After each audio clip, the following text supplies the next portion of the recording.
to losing, but we still fight on, right? Wow. That's what it's about. You will pet me, whether you like it or not. You have to gesture, Max. That's true. How about empathy maxing? Nah. How about genuine maxing? That's a low-tier normie behavior. How about consideration maxing? No, that's low-tier normie behavior. Guys, we're on our way to link up with Claire Valdez. She is running for New York 7, another Democratic Socialist of America elected. We are going to get to learn about her, what her policies are. As you guys know, my job, my goal, try to push American politics to the furthest left position. Yeah, I want people who are as Marxist as possible. Wait, we can't see the Twin Towers? I mean, I think you know what happened there. All right, so we're here with Claire Valdez running for New York 7. As you guys know, I'm trying to get socialists elected, and Claire happens to be one. We're very honored and very excited to have you on the stream. You've been side by side with Zohran Mamdani from the beginning of the underdog campaign. That's right. And now you're running for Congress. Welcome to the broadcast. What are the 5 things that you would want to bring to the table? So the campaign's really about housing for all, healthcare for all, unions for all, ending the genocide in Gaza, and abolishing ICE. So the big picture platform is around those 5 things. I'd say in terms of legislation, the things that I'm really excited about fighting for: passing the PRO Act finally, winning social housing across the United States and here in New York. Okay. Let's go. So, I love that. Yeah. This is something that I've had a big gripe with the national Dems, with the party in general, including but not limited to even the likes of, I would say, Bernie Sanders. Like, this is an often not discussed element of the affordability crisis that Americans are facing. Housing for all as a policy, or social housing as a policy, is, I feel like, unheard of in America, but it is definitely one of the most important aspects of, I think, a socialist position, a leftist position. So it's actually quite surprising to hear that from someone who is running for Congress. We don't talk enough about tenants and about social housing at the national level. Oftentimes at the national level, when we talk about housing, we're talking about, you know, tax incentives for homeowners, things like that. The only path for stable housing is homeownership. This is a district that is 77% tenants, overwhelming percentage of tenants. And those tenants live in market rate housing, they live in rich stabilized housing, in public housing. But we need a real pathway towards true stability and decommodified housing at the federal level. AOC carries the Homes Act, and we're very supportive of that. But we need to be thinking about deeply affordable, permanently affordable, democratically managed housing, and social housing is the way forward. I was in Barcelona a few years ago doing a tour of their social housing developments there. And just beautiful, beautiful housing. We have the richest country in the world, and certainly the richest city in that country. We have the resources to make this happen. All right, I'm gonna show you a video. Yeah. Have you seen this one? Our boy. American housing crisis. Right now, up to 12 million Americans are behind an average of $5,800 on rent and risk eviction. With eviction moratoriums soon to expire, we're facing an unprecedented wave of evictions and foreclosures that will crash straight into millions of struggling families across the country. But the truth is, this crisis didn't begin with the pandemic. This was my first this was my first Encounter? This is the first time encounter. The first time I saw Zohran Mamdani, and I mean, I'm gonna be honest, he didn't leave a lasting impression on me at all, because only years later, after I had met him, people were like, "Oh, remember when you reacted to his video?" This crisis didn't begin with the pandemic. In fact, housing has been in crisis for a very long time. But yeah, 2021. Incredible. It's amazing. Make more money than these landlords by taking advantage of 14-year-olds. How can you be so hypocritical? Yeah, dude. Am I taking advantage of you right now? Is that what's going on? Are you being taken advantage of? Is that what's going on? Am I taking advantage of you? Yes? Oh, well, here, let me help you. Idiot. And I should shout out to my colleague Emily Gallagher, a Assemblymember Gallagher, who carries the state version of the Social Housing Development Authority here in New York State. This district is in crisis, and this housing crisis is out of control. And myself, at the state level, I promise to each and every one of you that I will continue to fight for good cause eviction and other housing laws and stand fast to the tenant protections of 2019. Because you know what? One of the reasons why these new property owners who are coming in and sweeping these buildings, they are pissed that we passed those laws that help to keep people in their houses. Lots of socialists are already working on this at the state, federal level, but it's a vision for truly equitable and socialist housing, frankly. And it's possible in other developed countries and other countries around the world. We can do it here in the United States. Yeah, so the big focus on that piece from the Gravel Institute is obviously Red Vienna, which is a very famous, often talked about version of social housing and how it works. 65% of all of the readily available housing inventory in Austria, in Vienna, is social housing, government-owned housing.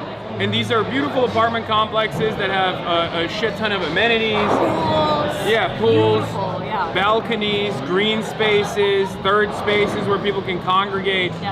And I think one aspect that's often misunderstood about social housing is they think, oh, this is brutalist architecture, this is ugly, whatever, all this stuff. First of all, even if that was the case, I'd still prefer that to rampant homelessness, people in the wealthiest country on the planet being forced to sleep outside. In 1926, the average rent in Viennese social housing was about just 4% of a monthly wage. The first 15 years after Austrian independence saw its capital transform from a symbol of urban blight into a beacon of socialist governance. It became known as Red Vienna, after the official color of the socialists who had pioneered these changes. And just like with adequate public transit, all these other like social and welfare policies, the people become more cohesive as a unit. There's a communal aspect to it.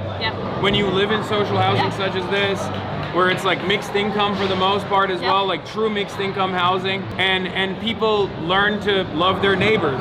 People become more neighborly. This is how you create, as conservatives love to talk about, a high trust society. In a low trust society, everyone's a potential enemy. In a high trust society, everyone's a potential friend and collaborator. You talked about the careless immigration policy. This is something that I find unbelievably infuriating. There is a complacency in this country that it doesn't matter when something's happening because everything's going to be okay. We are the UK, we are a rich country, and so everything's going to be fine. And it doesn't matter what you do, the UK is the UK, it's a civilized country, people queue, and it doesn't matter how many people come in, we're always going to be the UK and everything's going to be fine. I feel like us as the black community, we really need to ask ourselves, is it equality that we want or is it privilege that we want? The task before socialists right now is to rebuild these universal public entitlements. Like Social Security, like Medicare, we need Medicare for all, absolutely. Because when you have universal programs, you build universal constituencies for those things. It's not just a service for poor people or the others, for all of us. And so NHS is incredibly popular because it services every single person in the UK. If we had a robust Medicare for all system in the United States, that services everyone. No one goes without. And so of course there'll be mass investment and mass enthusiasm for such a program. Any sort of like benefits cliff creates resentment. Like there's a benefits cliff for Medicaid. And I know that I have a lot of members in my community that are making this really unfair choice to not take on a different job that would pay them a little bit more because all of the benefits that they get from Medicaid, once they lose that eligibility, the additional salary raise that will not make up for that benefits cliff. So it traps people into a version of poverty. Universality addresses this problem. And I think that's precisely the reason why capital owners do not want it to happen. Exactly. No, 100%. Sutherland Institute found that 43% of statewide current and recent safety net participants had at some point turned down an opportunity to work or earn more because they were worried about triggering a benefit cliff. It's because in many instances, the loss of benefits can be greater than or close to the additional earnings when their income increases. This can happen with as little as a 50-cent raise. These cliffs force many people living in poverty to choose between surviving or thriving, between dependence on government assistance or the dignity of earned success, between a roof over their family's head or a chance at a better future. Benefit cliffs hold people back from working to create a better future for themselves, their families, and their communities. And the result is that too many West Virginians are disempowered and dependent on benefits to survive. They are trapped in a system that has decided their destiny for them, unable to ever truly escape poverty. So, all right, let's talk about hochul a little bit. So, do you feel like she is cooperative so far? I mean, she's universal child care is pretty good. It's good.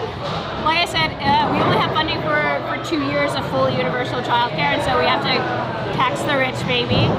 And really, you know, our power is going to come from the movement that helped elect Zohran. The power is going to come from the movement that hopefully is going to elect, you know, a bunch of new assembly members, Democratic Socialist assembly members, to the New York State Legislature. And the power is going to come from the, like, you know, thousands and thousands of people who are shouting and chanting "Tax the Rich" and Kathy Hochul at Forest Hill Stadium a few months ago. So that movement is really the thing that has to be sustained and maintained, and people have to stay ready to talk to their neighbors, to knock doors, to talk to their representatives who aren't budging. That's the movement that's going to sustain the call to tax the rich, and it's actually going to make it happen.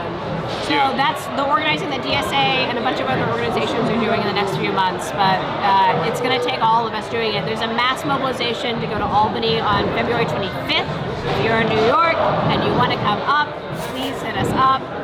We need 10,000 New Yorkers to come to Albany and make this demand really clear. How do we ensure that the spoilers on this agenda that are backed by corporate interests, that will specifically play the role of undermining the legislative agenda at the state level, that will of course impact New York City? How do we apply pressure towards them? Here's what people will respond to, what politicians respond to. Constituent power, voter power, and of course they respond to their donors, but there are a hell of a lot more of us than there are of the donor class. And so we need, again, the mass mobilization of people either coming to Albany, talking to their neighbors, making time to meet with their representatives, and making the case known that we have the room to tax the wealthiest New Yorkers, the most profitable corporations, and it is required of a mass movement to take on these corporate interests. Otherwise, we're gonna be screwed. Some of your colleagues, would you say they're cynical or stupid? Like, the reason why I ask this question is, like, it's commonly around Israel, right? Like, there's obviously a groundswell of support for Palestinians, unlike ever in American history. It's an 80-20 issue favoring the side of the Palestinians, especially in the Democratic Party.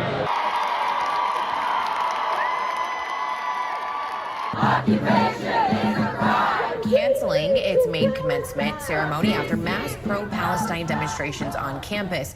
Now, demonstrators at other campuses worry their commencement may be next. These students have been tased, arrested, sprayed with gas, and now some losing out on a pivotal part of their academic career. You talk about anti-Semitism and hate, but you are causing hate in the rest of the world, and you are causing people to be slaughtered in the rest of the world, and you are being a hypocrite when you are talking about anti-Semitism. So let me answer you. People like you should not be able to be speaking here at all. She asked me my Indian name, and I said it was Free the Hostages. So it feels to me. I don't know if it feels to me like it's a genocide that's happening while we're alive here in front of our lives. I mean, look, Israel did not commit a genocide in Gaza. There's no standard by which Israel committed a genocide in Gaza, just on a factual level. Just as a legal and factual level. Yes. Yeah. What is your opinion of this? My opinion is, I understand the tendency for people to make that, to assert that. Why? On the basis of the images and the proportionality. as it relates doesn't to mean the genocide. No. And by the way, I agree with you. Understand why young Palestinian and Arab Americans in Michigan think too many people have died. I get that. But the Biden-Harris administration has pressed him to agree to a ceasefire. He's resisted. You urged him not to go into Lebanon. He went in anyway. He has promised to make Iran pay for the missile attack, and that has the potential of expanding the war. Does the U.S. have no sway over Prime Minister Netanyahu? Folks, I wanted to be here today for a simple reason. I want the people of Israel, the people of the world, to know where the United States stands. You know, Americans are grieving with you. They really are. Israel, as they respond to these attacks, it seems to me that have to continue to ensure that you have what you need to defend yourselves. And we're going to make sure that occurs, as you know. Is there inability to address this coming from a place of cynical posturing because they care more about AIPAC or they care more about Zionist donors that they have to their campaigns who care about Israel quite a bit? Or is it actually stupidity and they're still 2 years into this genocide very out of touch? I think it's cynicism, to be honest. I think people are looking at a donor landscape rather than a mass movement landscape. They're kind of unwilling to see that the status quo is changing. It's changing from underneath their feet. And they're having a hard time catching up with that because the political status quo has had a lot of people came to office. You know, a lot of people went to the traditional track of doing politics as usual and have arrived at seats of power. And now we're trying to grapple with the fact that that's not how it's going to operate anymore. That we're mobilizing, that we're going to fight to take these seats back. We're going to fight for Palestinian liberation. That especially in New York and within the Democratic Party, that there's a mass recognition that you cannot claim to be progressive. You cannot claim to speak for human rights if you are not also calling for the end of the genocide and the liberation of Palestine. Even in the last 2 years, there have been tremendous institutional stigma still applied to those who dare to protest against these atrocities. At this point, it's undeniable that this played a role in Kamala Harris losing the election. This is an issue that the Democrats are completely on the opposing side of, and it's up to the electeds to realize which side they're on. Are they going to side with humanity? Are they going to side with barbarity? Or are they going to side with humanity and their base of support? Yeah, absolutely. Please. I actually also write about this, okay? Which is about what I know about how and why you are saying what you are saying now and how I felt about it. You're not letting me talk. You know what? I respect your right to speak, but you're not letting me speak. Hey, let's bring the temperature down. Let's bring the temperature down. Unlike the current president of the United States. Now look, this is the place where I got to say we got to be honest with ourselves. We're in this mess. We know who Trump is. He told us and he does it every day. But we're in this mess too because we lost our way. We lost our way a bit as a party. And I'll tell you, I get it. All of you sitting there is. This dude's the last guy I want to tell us about we lost our way. You're the guy who lost. Something that Bernie Sanders said when endorsing Analulia Mejia in the now upset victory, the underdog victory. I think he said, our fight is not just with the Republicans. Same old business as usual politics in the Democratic side is also something that needs to change. Our fight is with the establishment Democrats as well. Do you see yourself as representative of a different politics? Yeah, absolutely. For that reason? 100%. That you will take the fight to establishment Democrats as well? Yeah, absolutely. As they share the same donors. They're still funded by AIPAC. They're still funded by real estate. They're still funded by corporate interests who have a stake in gutting our labor protections, in keeping us in as precarious a situation as possible so they can make a maximum profit. And that is the fight. That's the real fight. And if we have to go through establishment Democrats to win that fight too, we will. What are some of the biggest hurdles you feel like you must climb as a socialist elected? Do you feel like there's still a lot of stigma around the word socialism, Marxism? New York 7 is probably the most progressive left district in the entire country. It is the heart of the commie corridor here in New York City, and it's represented at the state level in almost every corner by a Democratic Socialist. So if there's any district in the country that is primed for a Democratic Socialist Congress member, it is New York 7.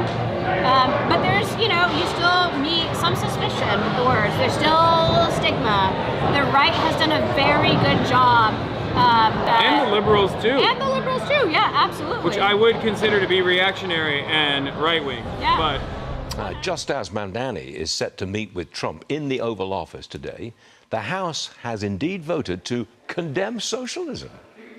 Aisha Hosni joining us now from Capitol Hill. Aisha, the House Minority Leader, Hakeem Jeffries, how did he vote? He actually voted yes in favor of condemning socialism. He was in favor of this resolution. And I will tell you that the entire Democratic leadership also voted yes along with him, which was a big surprise. There's been a long propaganda program against the idea of democratic socialism, erasing them from the labor movement. And that's to our movement's history's detriment. But I think what we represent is a positive program for working people, housing for all, healthcare for all, a 4-day work week, time off, a retirement, pensions, all of those things are won by leftists. What's up? Oh, damn, let's go. That's so much pico.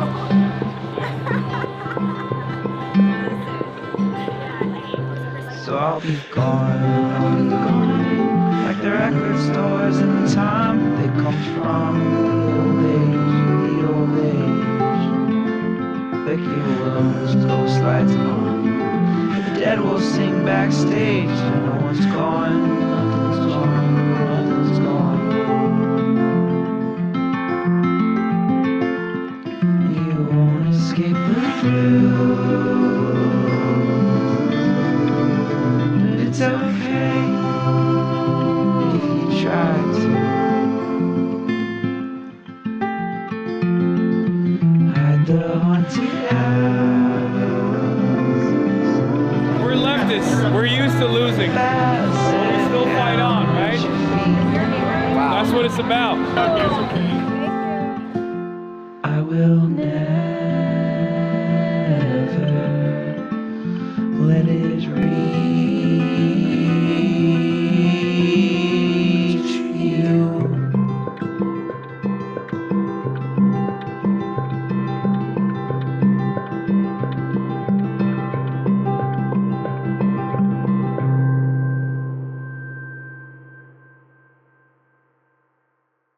You will pet me, whether you like it or not.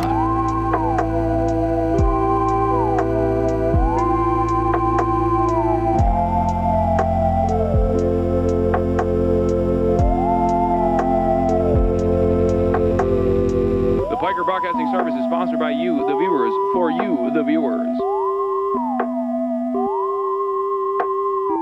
The Piker Broadcasting Service is where you get tomorrow's news today.